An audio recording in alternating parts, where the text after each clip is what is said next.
Muy buenas noches, bienvenidos a Signo Pesos, la economía al alcance de su pantalla. Estos son los temas claves de hoy. La decisión de la Fed, tal como se esperaba, hoy la Reserva Federal de los Estados Unidos subió sus tasas de interés en 50 puntos básicos.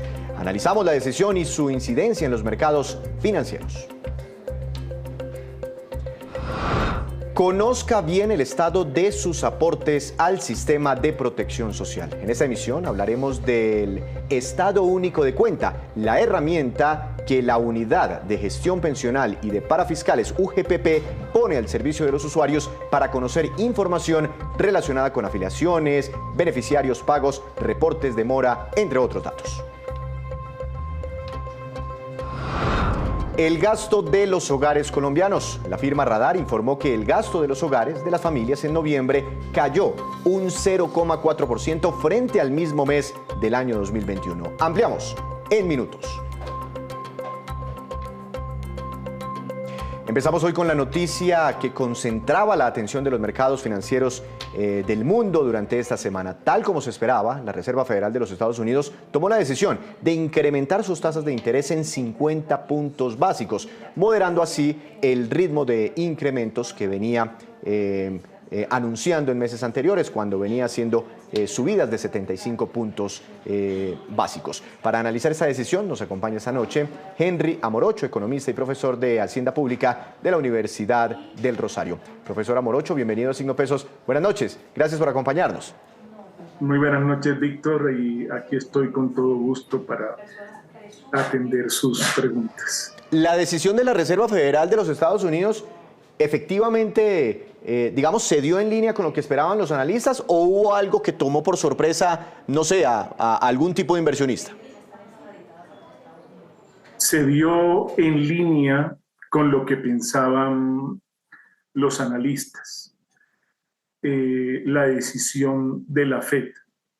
Lo que sí no se dio en línea con respecto a lo que pensaban los analistas fue el mejoramiento que hubo en la tasa de inflación en los Estados Unidos, que estaba pronosticada para un 7,4% y terminó siendo un 7,1%. Es, la verdad, una muy buena noticia que origina incluso esta decisión de la Reserva Federal de dejar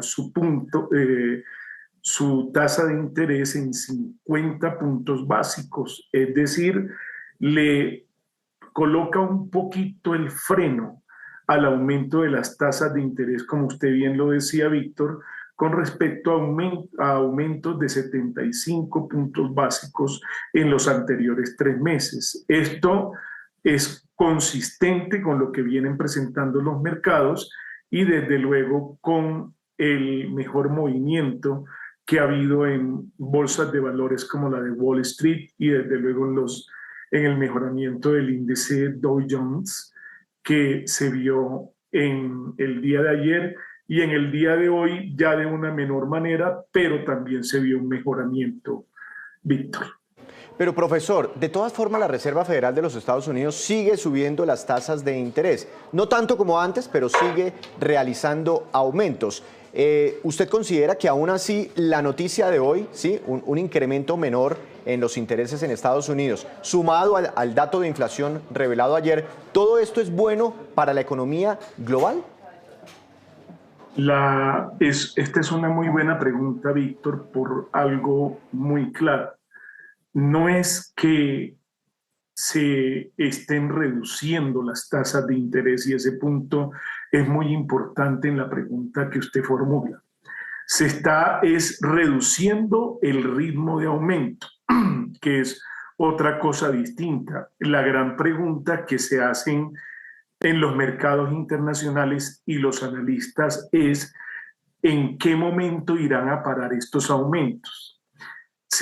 Parece que por los cálculos que se han hecho en distintas partes, se espera que haya aumentos un poco menos fuertes ahora, pero van a seguir aumentando incluso hasta cuando estos aumentos lleguen por allá al 5%, es decir, en los próximos meses sigue aumentando y es decir, en la medida que siga aumentando las tasas de interés, no es un buen síntoma para, desde luego, el crecimiento de la producción y de los emprendimientos como se podría hacer en unos momentos en que la tasa de interés fuera un poco más benévola. Van a seguir aumentando porque la inflación todavía no está completamente controlada.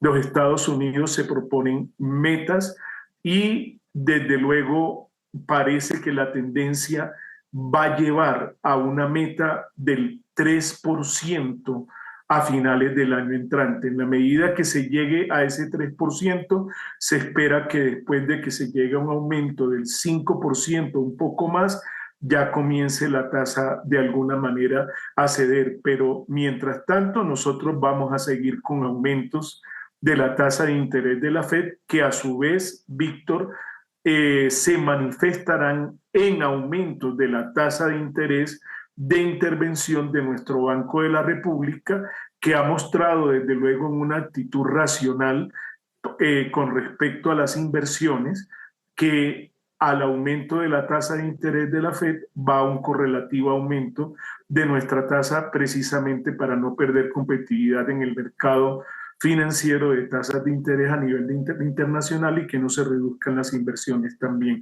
Entonces, se van a seguir produciendo aumentos porque todavía la inflación no se encuentra completamente controlada a nivel internacional y eso desde luego, Víctor, genera todavía expectativas de desaceleración en el mercado internacional, quizás no con la misma fortaleza que se estaba pensando antes, pero se sigue sosteniendo las expectativas de desaceleración. Tanto es así que en los Estados Unidos se espera únicamente un crecimiento este año del 0.5% cuando se pensaba que era del 1.2%. Pero profesor, usted menciona al Banco de la República y pues muchos analistas dicen que los demás bancos centrales en el resto del mundo siempre están muy pendientes de lo que primero haga la Reserva Federal para tratar de imitar un poco los movimientos y bueno, no verse tan afectados de un sacudón sorpresivo por ahí en los mercados financieros y de evaluaciones fuertes en las monedas, en fin. Pero si la Reserva Federal hoy como que está levantando el pie del acelerador, es muy posible que nuestro Banco de la República también el próximo viernes haga lo mismo, levante el pie del acelerador y no haga un incremento tan fuerte como ha venido haciendo en las tasas de interés. Víctor, yo estoy absolutamente seguro que si nuestra junta directiva es racional en términos reales, debería disminuirle también el acelerador al incremento de las tasas de interés. Por una gran cosa, a contrario censo de lo que está ocurriendo con la tasa de crecimiento en los Estados Unidos y en muchos otros países. Nosotros vamos a crecer al 7% este año y estamos teniendo indicadores positivos de aumento de exportaciones, de aumento de reservas internacionales, de incluso disminución en el desempleo. Ya se habla en las bases del plan de desarrollo, Víctor, que posiblemente se estará consiguiendo una disminución del desempleo el año entrante en un 8.5%.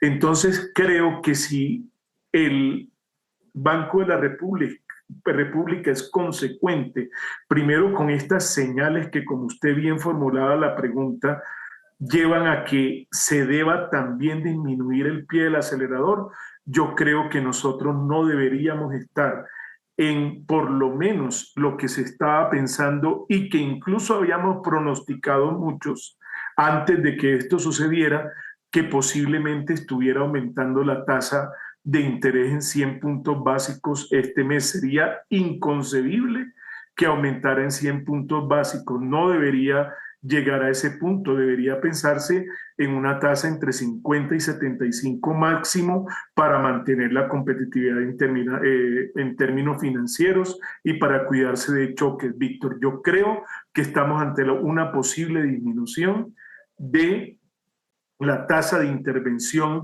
en la velocidad de su crecimiento que traía precisamente también por el crecimiento de los precios. Pero creo que sí, no favorecería desde luego para esta decisión del Banco de la República y por eso la pongo hasta los 75 puntos básicos, Claro. el hecho que la inflación no ha cedido, Víctor. La inflación sigue arriba y parece que pudiera cerrar en el 12,5. Entonces, por eso creo que para este mes tendríamos una tasa con un crecimiento de 75 puntos básicos, que sería un crecimiento de tasa de intervención más desacelerada y mucho más realista con la economía. Yo le contestaría la pregunta de esa manera. Bueno, no, pues muy interesante y veremos entonces ya qué ocurre el próximo viernes. Profesor Amorocho, muchas gracias por acompañarnos esta noche aquí en Signo Pesos. Una feliz noche. Con todo gusto. Será otra de las noticias económicas más importantes, la decisión de tasas de interés, pero les comentaremos ya el próximo viernes desde el Banco de la República. Hacemos una breve pausa, pero cuando regresemos les contaremos también cómo puede consultar y hacerle seguimiento a sus aportes al sistema de protección social. Ya regresamos. Seguimos en Signo Pesos, gracias por continuar con nosotros. La Unidad de Pensiones y Parafiscales UGPP está invitando a los ciudadanos y también a las empresas a ser veedores de sus aportes al sistema de protección social. ¿Cómo hacerlo y qué ventajas tiene? ¿Por qué hay que hacerlo? Para responder todas estas inquietudes hemos invitado al doctor Jorge Mario Campillo, director de Parafiscales de la UGPP, para conocer todos estos detalles. Doctor Campillo, bienvenido a Signo Pesos, ¿cómo ha estado? Bien, Víctor, muchas gracias por la invitación. Doctor Campillo, ¿cuál es la herramienta que ponen ustedes a disposición del público colombiano, no solo las personas, también las empresas, para que consultemos constantemente los aportes a la seguridad social de los trabajadores? Víctor, esta es una herramienta que se llama el Estado Único de Cuenta, que fue creada por la unidad. Lo venimos trabajando desde hace tiempo atrás y tiene como finalidad que las personas que están obligadas a cotizar al sistema de la protección social integral, es decir, salud, pensiones, riesgos laborales, cajas de compensación, SENA y CBF, puedan hacer un seguimiento a los aportes que hacen sus empleadores. O ellos también como independientes, fijarse si están al día y cuántas semanas llevan de cotización. Es una herramienta bastante importante con las nuevas tecnologías que le permiten a todas las empresas verificar cómo están sus empleados en el sistema, también a los mismos empleados verificar cómo sus empleadores están cumpliendo correctamente con los aportes, cuántas semanas de cotización llevan al sistema, y esa es una herramienta que nos está acercando mucho al ciudadano para poder que ellos tengan una información exacta sobre lo que son los aportes y tengan un futuro asegurado para ellos y su familia. Pues la verdad me parece muy importante esta herramienta. Ahora, ¿por qué la crean ustedes? Es muy frecuente que las empresas de pronto se cuelguen con ciertos pagos, salud, pensiones, otros aportes, etcétera, de sus empleados sin que nos demos cuenta. Sí, es bastante frecuente. Las personas no tienen la cultura, Víctor, de hacerle un seguimiento a sus cotizaciones al sistema de la seguridad social. En ese sentido, la UGPP está generando esa cultura de pago por todo el país, llevando un mensaje para que las personas conozcan la importancia de estar aportando al sistema, para que ellos sepan que están construyendo su futuro, para que ellos sepan cómo están al día en salud y no se lleven una sorpresa cuando llegan, por ejemplo, a que los atiendan en una IPS y que les digan que es que ellos no han pagado su seguridad social. Entonces, esto les va a permitir a ellos hacerle un seguimiento. Eso antes no existía en el país y, por lo tanto, los empresarios muchas veces podían pagar alguno de los subsistemas cuando de pronto se veían alcanzados en su liquidez. Hoy en día no. Hoy en día el mismo empleado está haciéndole seguimiento a través de esta herramienta Estado Único de Cuenta a la cotización que le va a hacer ese empleador. Y asimismo, cuando tú vas a contratar un empleado en una empresa, con ciertos datos, ingresando a la página nuestra, va a poder ese empleador saber cómo ha sido el recorrido al sistema de la protección social de ese empleado nuevo que va a contratar en esa entidad. Ahora, yo como empleado, si me meto a esta plataforma, ya más adelante le voy a pedir que me ayude con la ruta exacta para ingresar, porque me parece muy interesante. Cuando ingreso, ¿qué información encuentro? ¿Qué tipo de datos puedo encontrar? Esto se puede parecer a la información que consulto, por ejemplo, cuando miro mi cuenta de ahorros y veo las consignaciones que me hacen y de pronto los pagos que yo hago, o cuando, por ejemplo, consulto el extracto pensional. Sí, Víctor, es una cosa muy similar a la que tú has planteado, en el sentido de que yo me voy a poder dar cuenta si mi empleador está en mora o no con el sistema. ¿Cuándo fue la última vez que me pagó? ¿Cuál es el IBC, que es el ingreso base de cotización por el cual él me está aportando? Asimismo, yo me voy a poder dar cuenta cuántas semanas me están faltando para yo obtener una pensión. Entonces, lo acerca al ciudadano realmente con un sistema que para él es ajeno. En una forma muy amigable yo puedo estar haciéndole seguimiento a todo lo que yo tengo y así como mi empleador viene haciéndome esas semanas de cotización. Entonces, así como tú has puesto un símil de comparación a lo que yo puedo tener en un banco, pues todos los días que mi empleador me está pagando y me está cotizando al sistema o yo como independiente lo estoy haciendo, puedo verificar esas semanas me están siendo cargadas o no al sistema y cuántas semanas me faltan para cumplir los requisitos de una pensión. Ah, pero muy interesante. Por ejemplo, si yo he trabajado todo este año y voy y consulto la información en esa herramienta que usted me está explicando en este momento y veo varios huecos en los meses, en aportes, no sé, por ejemplo, a pensión, ¿esto me sirve como soporte? ¿Yo ahí puedo descargar algún tipo de soporte para iniciar, no sé, alguna queja ante el Ministerio de Trabajo, por ejemplo?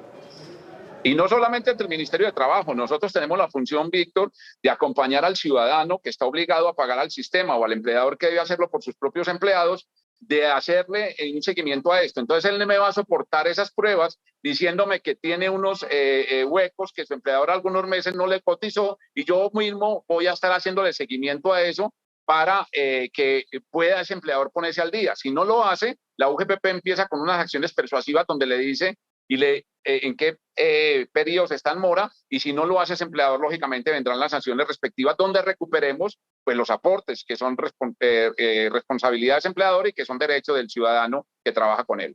Ah, pero esto es demasiado interesante, doctor Campillo. ¿Por qué no nos explica entonces ustedes qué papel juegan? O sea, ¿qué hacen ustedes en la UGPP? Porque a veces es una entidad desconocida, pero hace parte del gobierno nacional. Sí, nosotros estamos adscritos al Ministerio de Hacienda y Crédito Público y resulta que la UGPP fue creada en el país porque la gente no le hacía un seguimiento realmente a las semanas de cotización. Muchas personas no llegaban a alcanzar esas semanas que le hacían falta para obtener ese derecho en el futuro y asegurar a su familia. O muchas veces su empleador no le pagaba salud o solamente le pagaba subsidio, cajas de compensación para tener los subsidios que le entrega la caja. Entonces, esta entidad fue creada para que las personas que están obligadas a cotizar, que son aquellas que generan ingresos en el mes iguales o superiores a un salario mínimo, tengan la posibilidad de obtener esos derechos. Y nosotros velamos para que los empleadores paguen correcta y oportunamente el aporte al sistema de la seguridad social de sus empleados. Y cuando es independiente, como lo dijimos, que genere ingresos en el mes iguales o superiores a un salario mínimo, pues también velamos de que esos independientes vayan construyendo su futuro pensional y estén al día con la seguridad social en salud, y si tienen que pagar riesgos laborales, pues estén protegidos. Bueno, no, hasta importante para evitar ser víctimas de estafas y, mejor dicho, yo creo que es una herramienta muy, muy importante, muy necesaria para los colombianos. Ahora sí, ¿por qué no me indica exactamente la ruta donde puedo ingresar para consultar mi información? ¿A partir de cuándo? ¿Esto es gratuito para los colombianos? Totalmente gratuito. Es una herramienta que está disponible a todos ingresando a la página de la entidad, que es la www.ugpp.gov.co. Luego, entonces, ahí cuando estamos en esa página, vamos a hacer clic sobre el estado único de cuenta, que es un link que tenemos ahí. Luego le va a pedir un registro en la oficina virtual y si ya la persona ha tenido acceso al usuario y la contraseña o ya la ha creado, pues no tiene que crearla, pero si es una persona que está ingresando por primera vez, crea ese usuario y contraseña y luego se dirige al menú de servicios y que ahí le brinda todo el estado único de cuenta. El sistema entonces va a mostrar los datos de identificación y va a obtener un certificado. Esa identificación es personal, es decir, le va a hacer unas preguntas similares a lo que le hace la entidad financiera cuando él va a consultar un estado de cuenta para que sepamos que es la persona que tiene derecho a entrar ahí, consultar cómo está su estado, cómo le están las cotizaciones de su empleador. Pero igualmente, imagínese, Víctor, que esta herramienta va a permitir también verificar si usted tiene procesos con la UGPP, si tiene acciones persuasivas, si la UGPP le ha dicho que se ponga al día o que corrija algunos pagos que está haciendo mal hechos.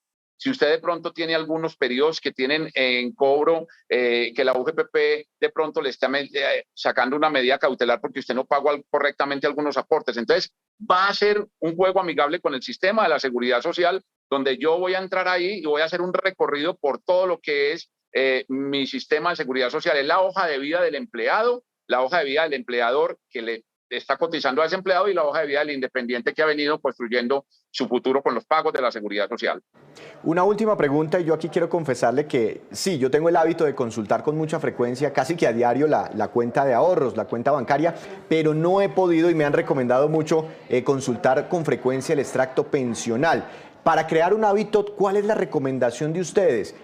¿Cada cuánto deberíamos consultar esta información que ahora ponen ustedes a disposición y de manera gratuita para todos los trabajadores?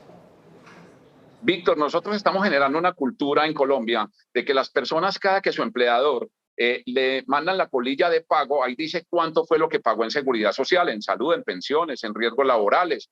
Esas cotizaciones que viene haciendo el empleador son sujetos de seguimiento por parte de ese empleado. Le estamos enseñando a los empleados del país que así como cuando yo retiro mi plata de un cajero electrónico, voy y reviso el saldo de cuánta plata tengo, así cada que mi empleador me paga o yo como independiente hago la cotización al sistema, verifique cuántas semanas tengo. Hubo un caso en el país, Víctor, conocido por todos los colombianos, y es que muchas tutelas de las que tuvo represadas Colpensiones o los fondos privados de pensiones se vieron en el proceso de que era la gente reconstruyendo las semanas que tenían perdidas porque empleadores tiempo atrás no le pagaron. Hoy con esta herramienta única, estado único de cuenta, no va a pasar eso. Ahora yo mismo le estoy haciendo seguimiento y le voy a decir a mi empleador, mire, ojo, ¿qué pasa? Que yo tengo unos periodos en los cuales usted no me ha venido cotizando correctamente. Y la UGPP está al servicio de ese ciudadano y va a hacer corregir a ese empleador o a ese independiente que viene pagando mal o en forma irregular para que corrija los aportes y lo haga correctamente. Pues doctor Campillo, muy interesante, así que la invitación para todos los colombianos a que consulten toda esta información permanentemente. Muchas gracias por estos minutos para Signo Pesos y por explicarnos este anuncio esta noche aquí, pensando en nuestras audiencias. ¡Feliz noche! Muchas gracias, Víctor. A usted y a todo Caracol un saludo especial. Hay que crear entonces este hábito de consultar toda nuestra información relacionada con los parafiscales, con los aportes a la seguridad social. Hacemos otra breve pausa, pero ya les contaremos las cifras sobre exportaciones históricas que está reportando el sector minero de nuestro país. Exportaciones durante este 2022. Ya les contamos.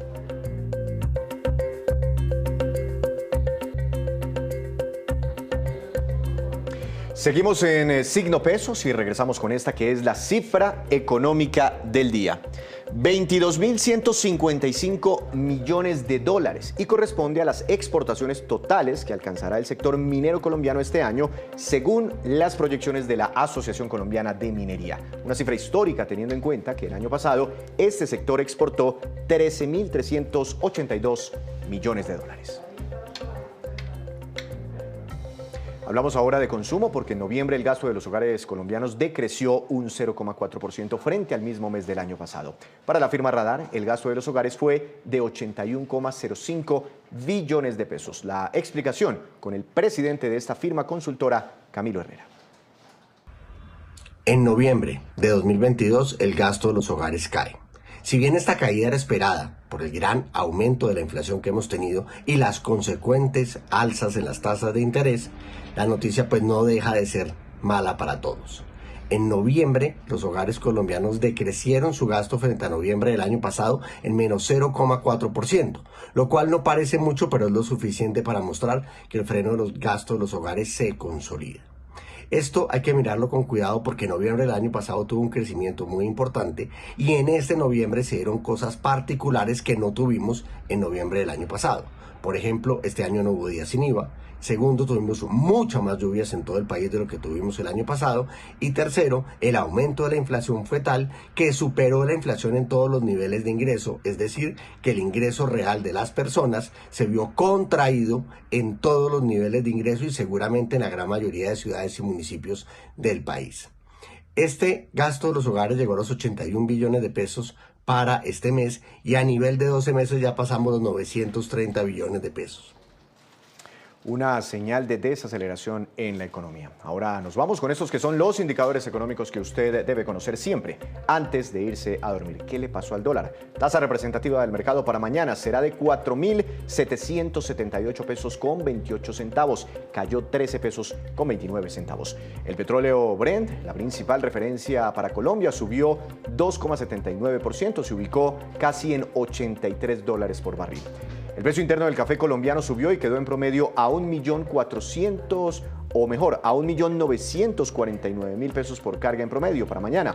El índice MSCI Colcap de la Bolsa de Valores de Colombia subió, pero muy poco, 0,06%. La acción más valorizada fue ISA, con una fuerte ganancia de 9,32%, y la acción que más cayó fue la del Banco de Bogotá, tuvo un retroceso del 5,59%. Y antes de despedirnos, los dejo con este dato. EPM destinará un presupuesto de 24,2 billones de pesos para su plan de inversiones del próximo año. De acuerdo con la propia compañía, las inversiones se destinarán en proyectos de infraestructura, operaciones e iniciativas sociales. También está aquí la plata para nuevas fases en el proyecto Hidroituango. Así terminamos por hoy, pero los esperamos mañana con una nueva emisión y con toda la información económica que usted necesita saber. Recuerde, esto es Signo Pesos, la economía al alcance de su pantalla. Que tenga una feliz noche.